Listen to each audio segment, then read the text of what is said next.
जय हिंद मेरे सभी दोस्तों को। आइए शुरुआत करते हैं आज के इस सेशन की। दोस्तों, आज से पहले मैंने 4 से 5 कक्षाएं और अपलोड कर दिए। शायद जितना मुझे याद है कि 3 कक्षाएं सेल के ऊपर, एक कक्षा जो हमने पढ़ी थी जीव विज्ञान के परिचय, इंट्रोडक्शन ऑफ बायोलॉजी, और 2 क्लास डाइजेशन सिस्टम, पाचन तंत्र से संबंधित मैंने अपलोड की थी।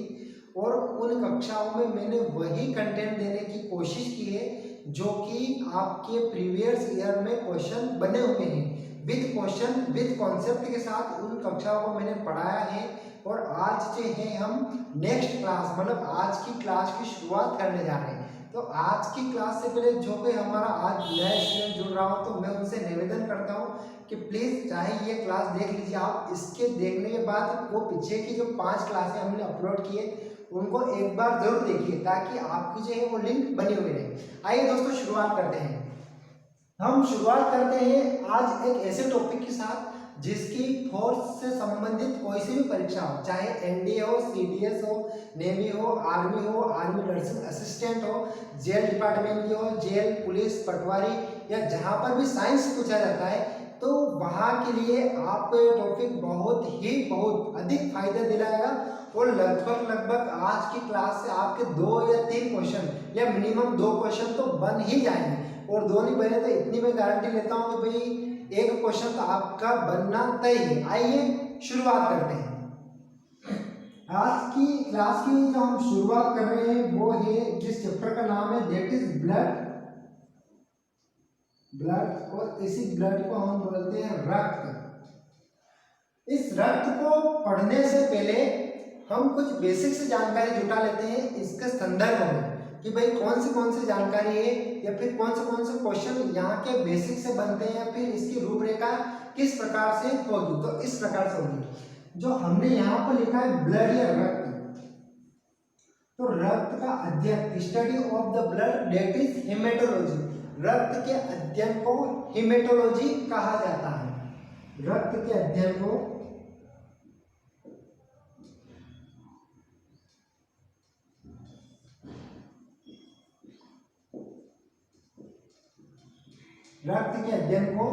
हेमेटोलॉजी कहा जाता है। अब एक क्वेश्चन ही बना देता हूं मैं आपका, ये क्वेश्चन पूछा भी गया है और आप सॉल्व करके बताइए। देखो क्वेश्चन आया था कि निम्न में से कौन सा रक्त के ऊपर पूरी तरीके से लागू होता है, या कौन रक्त को सही परिभाषित करता है। और इस प्रकार से आपके 3 ऑप्शन थे। क्वेश्चन लिखिए आप कि निम्न में से कौन रक्त को परिभाषित करता है। और पहला था कि, या फिर इस प्रकार से भी, रक्त के संदर्भ में कौन सा पॉइंट सही है। पहला था कि रक्त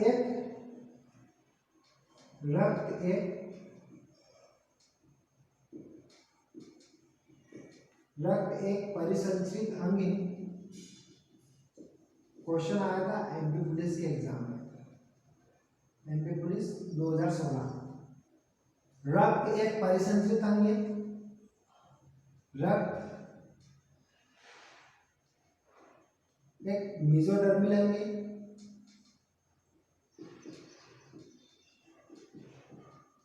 और तीसरा इसका ऑप्शन था कि रक्त एक संयोजी उत्तक है। संयोजी उत्तक है।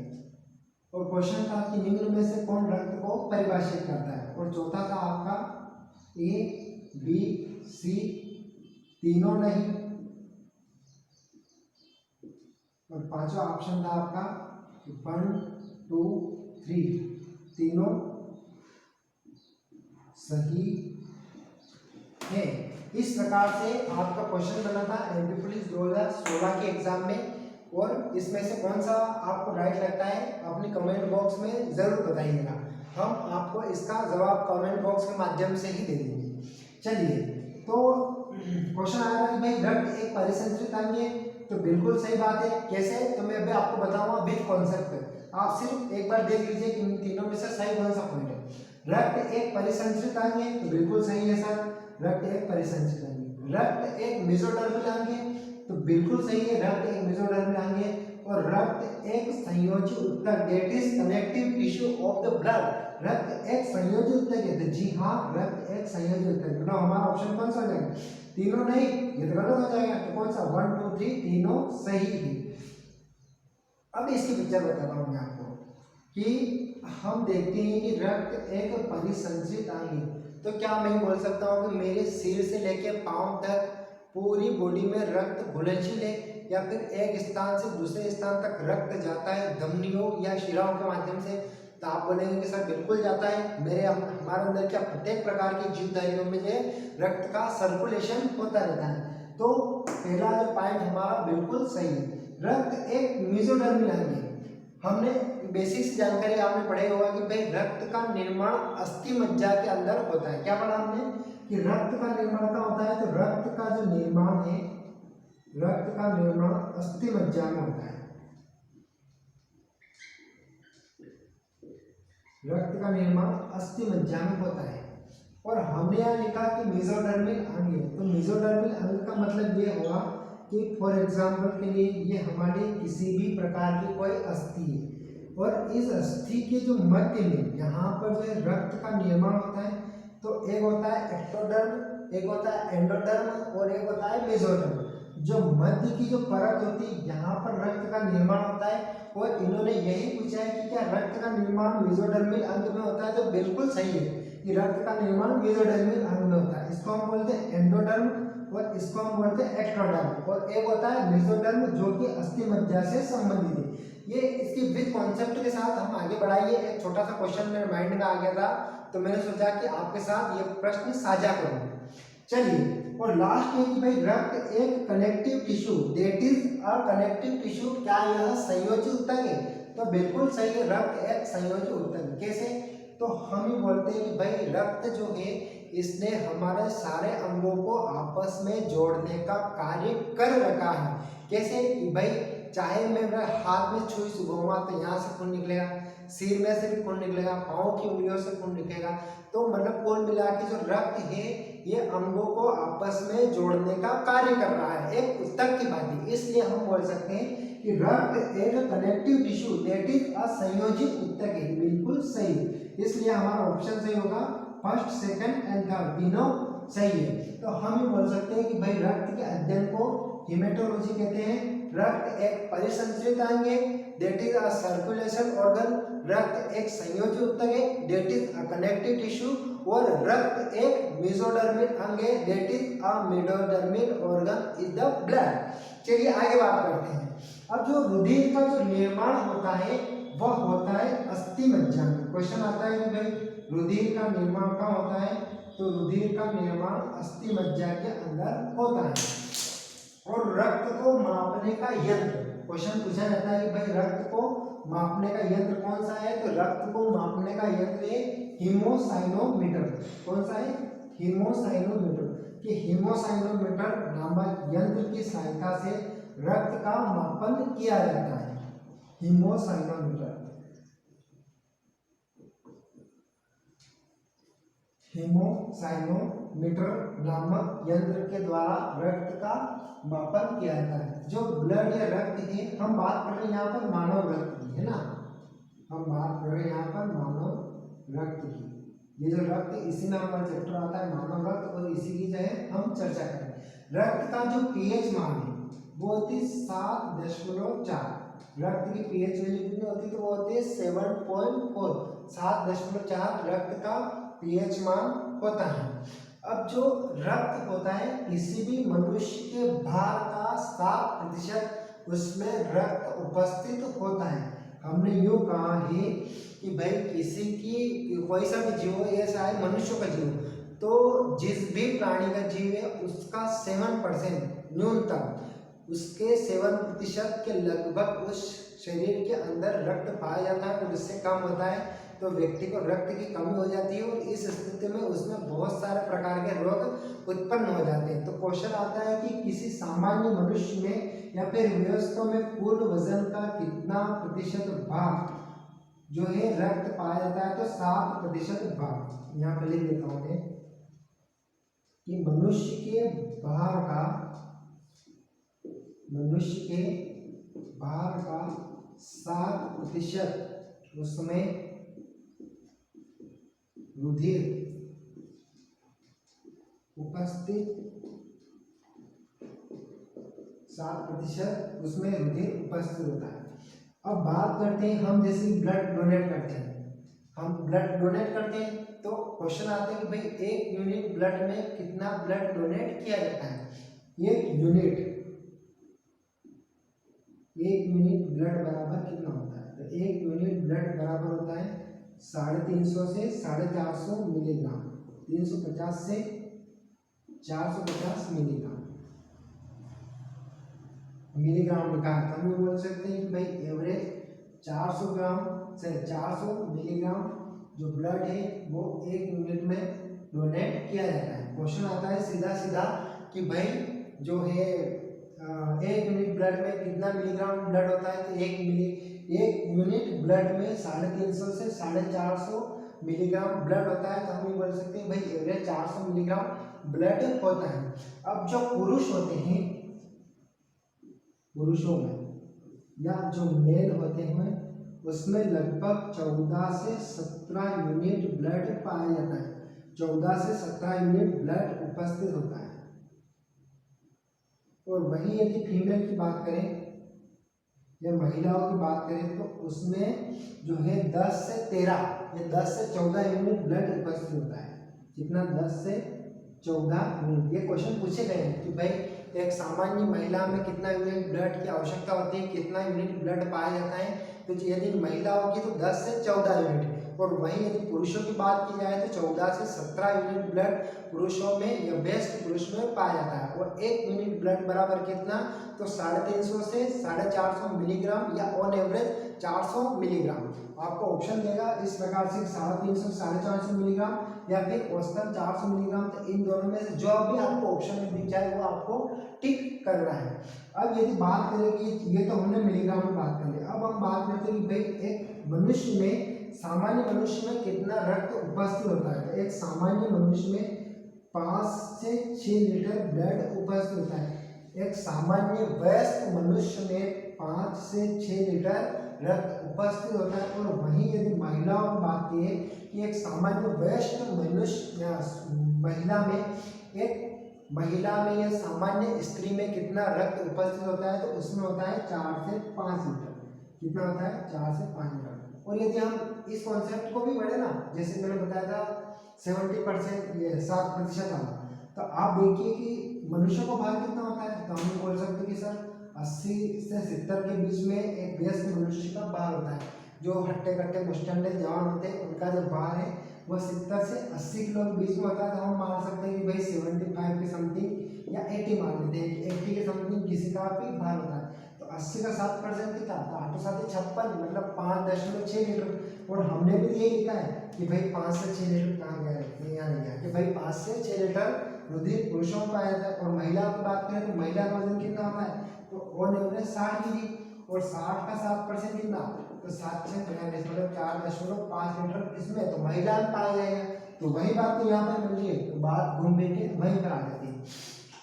ये एक सामान्य रक्त के बारे में एक जानकारी है। अब इससे आगे की हम बात करते हैं और कभी कभी बात कर लेते हैं। चलिए छोटे आगे बात करते हैं। यहाँ से जो क्वेश्चन पढ़ रहे हैं उनको एक बार वो पढ़ लेते हैं हम, क्योंकि ये ज़्यादा महत्वपूर्ण है। उसके बाद बात करेंगे हम डायरेक्ट चैप्टर की या इससे आगे की बात करेंगे। हमने अभी तक बात की है कि भाई जो रक्त या जो मानव रुधिर है उसके अध्ययन को क्या कहा जाता है, study of the blood, that is haematology. Haematology विज्ञान की वह शाखा है जिसमें रक्त का अध्ययन किया जाता है। रुधिर को कौन कौन परिभाषित करते हैं, या फिर रुधिर के संदर्भ में कौन से पॉइंट सत्य है, ये हमारा क्वेश्चन आया था। तो यहीं से हमें 3 चीजें क्लियर होंगी कि भाई जो रुधिर है वह परिसंचरित अंग है, जो रुधिर है वह एक संयोजी ऊतक है, और जो रुधिर है वह एक मेसोडर्मिल अंग है। और मेसोडर्मिल अंग क्यों है, क्योंकि रक्त का निर्माण अस्थि मज्जा में होता है। और क्वेश्चन आता भी है कि भाई रुधिर का निर्माण कहाँ पर होता है, तो जो रुधिर का जो निर्माण है वह अस्थि मज्जा के अंदर होता है। उसके बाद हमने बात की कि 1 यूनिट ब्लड में कितना ब्लड होता है, 1 यूनिट ब्लड बराबर कितना, तो 1 यूनिट ब्लड बराबर ऑन एवरेज 400 मिलीग्राम ब्लड। और महिलाओं में कितना यूनिट ब्लड होता है, तो महिलाओं में 10 से 14 यूनिट ब्लड पाया जाता है। वहीं पुरुषों में बात की जाए तो पुरुषों में 14 से 17 यूनिट ब्लड होता है। और जब हम ब्लड डोनेट करते हैं तो 1 यूनिट ब्लड बराबर कितना 350 से 450 मिलीग्राम ब्लड, वो आपकी स्थिति के आधार पर है ना।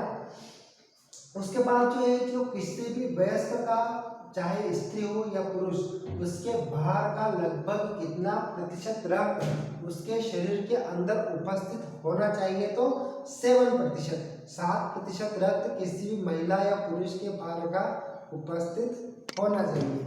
उसके बाद बात करते हैं कि जो रक्त है उसका पीएच मान, पोटेंशियल वैल्यू कितनी होती है, तो वो होती है 7.4। मतलब इसकी पोटेंशियल वैल्यू 7.4 है, तो हम समझ गए सर कि जो रक्त है वो हल्का क्षारीय विलयन है। रक्त कौन सा विलयन है, तो हल्का क्षारीय विलयन है, और रक्त का रंग लाल होता है, और जो रक्त है वह जल में घुलनशील होता है। रक्त जल में घुलनशील होता है। क्वेश्चन आता है कि भाई रक्त जल में घुलनशील होता है, तो बिल्कुल होता है। रक्त का पीएच मान 7.4 या 7.4 होता है। इतनी जो बेसिक सी जानकारी थी, इसको हमने यहाँ पर जुटाने की कोशिश की है। यहाँ से आपके फोर्थ के एग्जाम से संबंधित जो क्वेश्चन बनते हैं तो वो लगभग यही बन जाते हैं। अब बात करते हैं आगे की, और एक क्वेश्चन और बनता है कि भाई रक्त को मापने का यंत्र कौन सा है, तो हीमोसाइनोमीटर रक्त को मापने का यंत्र है। लेकिन रक्त का अध्ययन किसमें किया जाता है, तो हीमेटोलॉजी, रक्त के अध्ययन की शाखा हीमेटोलॉजी, और रक्त का मापन हीमोसाइनोमीटर यंत्र की सहायता से किया जाता है। अब जो रक्त है वो दो भागों में विभाजित है। जो रक्त हमारा है वह दो भागों में विभाजित है। कौन से भाग, तो एक होता है ठोस भाग और दूसरा होता है तरल भाग। जो तरल भाग होता है उसको हम प्लाज्मा कहते हैं, और जो ठोस भाग होता है वापिस वह 3 भागों में या 3 कोशिकाओं में या 3 कणिकाओं में मौजूद है। तो आइए देखते हैं। जो मानव रक्त है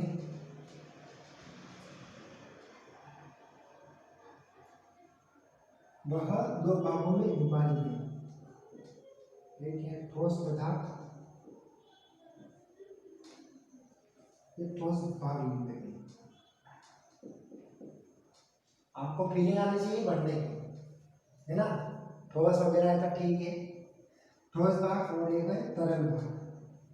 तरल भाग, अब ये जो मैंने लिखा ना यहाँ पर ठोस भाग, तो ये वापस से 3 भागों में विभाजित होते हैं। कौन से, तो ये होते हैं आरबीसी, डब्ल्यूबीसी और प्लेटलेट्स। तो जो तरल भाग होता है ना, इसका नाम है प्लाज्मा है ना। मानव रक्त का जो टोटल 55% भाग है वह तरल अवस्था में पाया जाता है। क्वेश्चन पूछा गया था हाल ही की पीएससी एग्जाम में कि जो मानव रक्त का जो 55% तरल भाग कितना होता है, तो 55%, 55%, और ठोस भाग कितना होता है, तो ये होता है 45%, 45%, कितना प्रतिशत, 45%, कितना 45-45%। आइए, जो आरबीसी होती है इसको हम बोलते हैं रेड ब्लड सेल्स या कार्पल्स। जो आरबीसी होती है इसको हम बोलते हैं red blood corpuscles, red blood cell, red blood cell या फिर लाल रक्त कणिका। लाल रक्त कणिका, यह क्वेश्चन बात नहीं की है, लाल रक्त कणिका, और इसको हम बोलते हैं श्वेत रक्त कणिका, व्हाइट ब्लड कार्पल्स, श्वेत रक्त कणिका।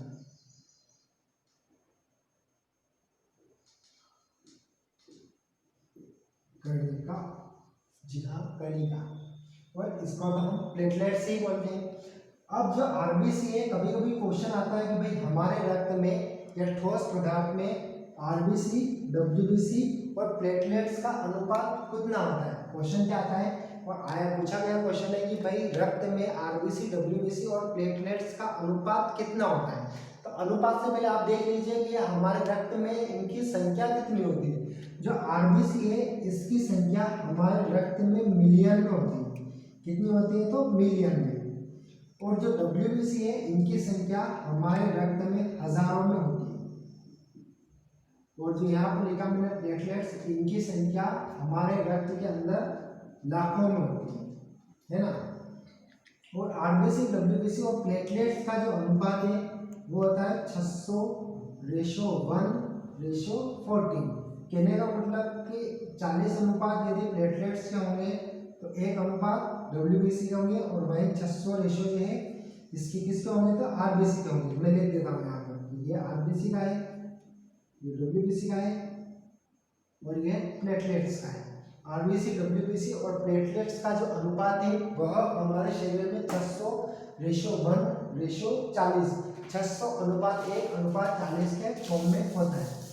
अब एक एक और लेके पढ़ते हैं। पहले आरबीसी को पढ़ेंगे, फिर डब्ल्यूबीसी को पढ़ेंगे, फिर प्लेटलेट्स को पढ़ेंगे और फिर मूव करेंगे तरल भाग के ऊपर, मतलब प्लाज्मा के ऊपर। ठीक है, एक क्वेश्चन वो इसकी हो गया मेरे माइंड में से। हमने बात की थी कि 1 यूनिट ब्लड बराबर कितना होता है तो एवरेज 400 ml।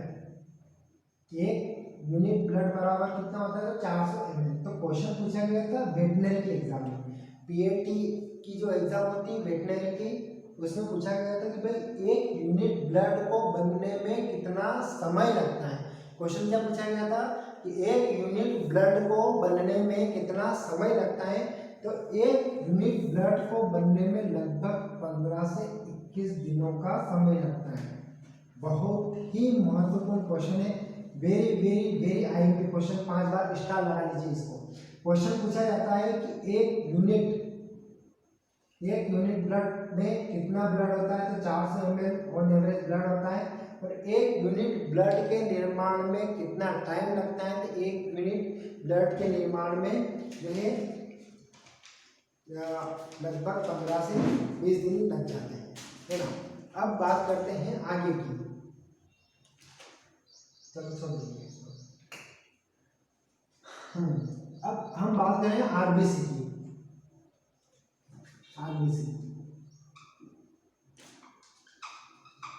आरबीसी का फुल फॉर्म क्या है तो लाल रक्त कणिका, या इसको जो है हम इरेथ्रोसाइट्स कहते हैं। आरबीसी का फुल फॉर्म क्या है, लाल रक्त कणिका, या इसको हम इरेथ्रोसाइट्स कहते हैं।